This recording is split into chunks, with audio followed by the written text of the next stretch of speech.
Hey everybody, it's Kelly. Welcome back to another episode of Ask a Therapist.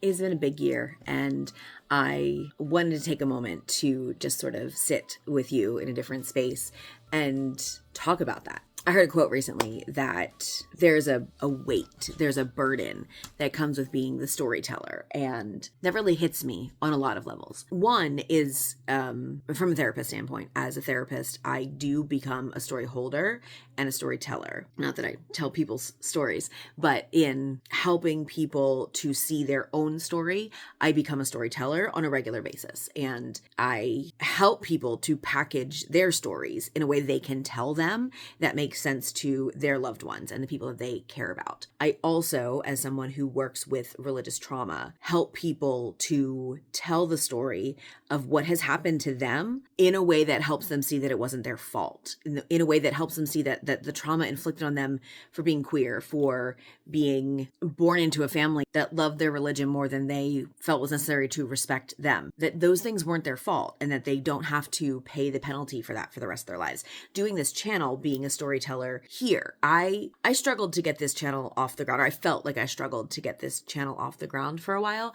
And one of the reasons that I felt like that is because so many people out there have so much advice when it comes to being a YouTuber, and none of the advice worked for me. None of it. None of the conventional things about YouTube channels worked for this channel, and I was never sure why. It didn't make any sense, and collaborations bombed, and things about my personal life bombed, but very specific, very certain aspects of queerness, of religious trauma, like those are things that really took off. Sometimes reaction videos do well, and sometimes they don't. And maybe some of that has something to do with time of year, and maybe it doesn't. This video is probably not going to go very far, but I just feel like I need to make it. The thing that I've realized over the years is that I am telling you your stories. That's my function here, is to help you to understand your story better, not to be your therapist, because I'm not your therapist through a screen. Like that's not how therapeutic relationships work. But I am somebody who can help you to see the truth and the beauty and the lies in the stories that you've been told about you, or the stories that you've been told about the world, and how that should work. For everyone who's part of the queer community, for everyone who's recovered from religious trauma or is recovering from religious trauma, there's a burden you carry for representation for other people. There's a burden you carry for truth. And I've noticed it doing this channel for years. My effort to represent has not always been met with a great response, because I can't represent everybody. Like, as a person, I can't do that. And so even through my own study and my own expertise and that kind of stuff, like, if it's not my own lived experience, there are some people who aren't going to listen to what I have to say about certain things. And that's fine. But out in the wild, like out in our everyday lives, for those of us who are part of the queer community, and for those of us who are recovering from the pain that religion has inflicted on us, you're still telling those stories on a regular basis to the people around you, to yourselves on some level, and you meet that same resistance. Sometimes it's a family member who doesn't believe that you are actually queer, or you're actually trans, or that you can actually end up with either a man or a woman because you're bisexual. Like, you're telling people the story of your life and of who you are, and people just aren't believing them. But there's a pressure to represent every other queer person out there, or every other religiously traumatized person out there, because you exist in the world and might be the only person that person ever meets in that category. There's an emotional labor that goes into it to explain to people, like, what does it mean to identify as you do? What does it mean to understand yourself and the world as you do? Or what does it mean to have left a religion that maybe they're still in? There's an emotional labor that can be heavy and can be hard to maintain, especially this time of year. And I'm aware I'm coming to you with this video with a Christmas tree behind me, but you know, even as I've deconstructed my own religion, I personally have still held on to the importance and deep significance that the Christmas season has had for me. The holiday season, in reality, has always had for me, and what it has symbolized for me my whole life outside of religion and what it still symbolizes for me now. The importance of ending a year and looking back and anticipating the end and bringing the outside inside and decorating things that would otherwise be dying if they were outside. There's a collective in those traditions that people don't always acknowledge within Christianity, and there's a coming together of years of goodwill and of beauty that mean a lot to me. And that's why I still do it. When dealing with being a storyteller or being a representative, if that's a more comfortable way to term it for you, there's also a power in that. There's a power of influence. Like you do have a power to influence the opinion of people who are listening to you. And that's been something that for me in doing this channel has been weightier than I expected it to be. I have a hard time watching certain YouTubers because I feel like they're not taking that power very seriously. And that might come from being a therapist, because I'm very aware of power dynamics and how influential things that I say in the therapy room would be for clients of mine. And maybe I'm just overstating my own influence here.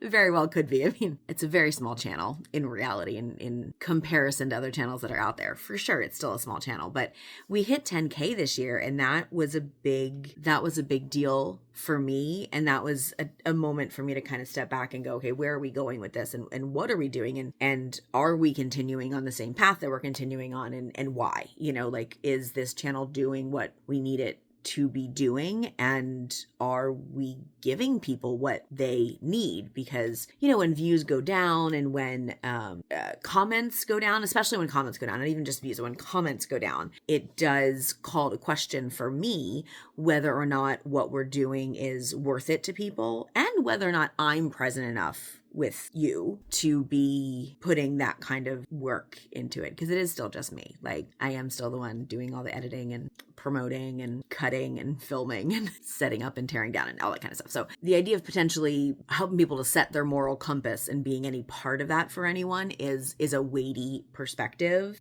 And to pretend like that doesn't happen for people on a regular basis out in their own lives, just trying to live your life as you want to in whatever society you are currently finding yourself in, there is going to be a weight of that power. It's a lot to carry. And when you are a storyteller, when you are somebody who is in a lot of ways a truth teller, like so many people who are calling out religious trauma, like so many people who are trying to get people to see validity and clarity in our community as a whole, the responsibility to make sure that you're heard and to make sure you come across in a way that is true and clear and true to you, but also in a way the person that's listening to you can hear you, can be really weighty too. And honestly, that part is maybe the most exhausting. When you're talking to your potentially bigoted aunt at holiday dinner, you don't want to water down your message and you don't want to shrink who you are, but you also don't want to put yourself all the way out there, because there is a reality where you're putting yourself all the way out there means that you don't get heard, because they'll say you're too much, which is inherently problematic, because that is weaponized for people. Like that idea of like, that's enough, like too much now, because now you're making me uncomfortable. Like, you can be who you are and you can like fly your flag and whatever, but when you start making me uncomfortable, then you have to stop, which is so interesting, because we're all expected to like shrink ourselves and be uncomfortable and not say anything, because that's how the world's supposed to work or has always worked. And that's just fine. Like, we're allowed to be uncomfortable, right? It doesn't matter. But when we start telling our stories and we start telling the truth of how things have always been for us, that can be too much. Anyway, the reason I wanted to come to you with any of this is because I think that it's really important that you understand why I do this channel as a whole.